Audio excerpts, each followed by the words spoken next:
अस्सलाम वालेकुम। मैं फाले की मरीज़ हाँ, बीमार हाँ, तुर फिर नहीं सकती, मैनू व्हील चेयर की ज़रूरत है।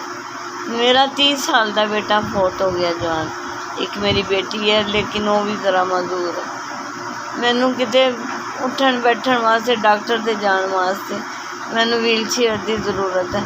तुहाडी मेहरबानी होएगी, मैनू व्हील चेयर लै दो। तुहाडा बहुत बहुत शुक्रिया।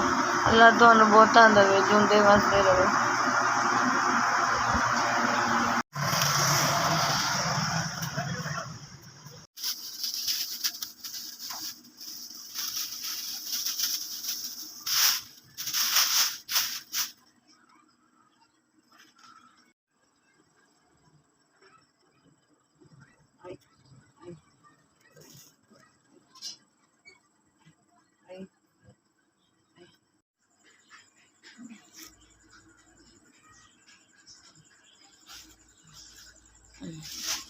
अस्सलाम वालेकुम।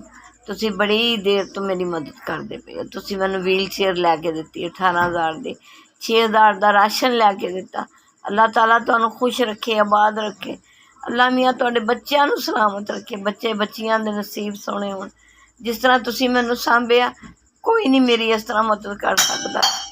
अल्लाह ताला तुहानू खुश रखे, आबाद रखे। अल्लाह ताला कामयाबियां दे, तुहानू मज़ीद कामयाबियां दे। जेड़े जेड़े तुसी शामिल हो इस किरदार दे विच, अल्लाह ताला तुहानू सलामत रखे।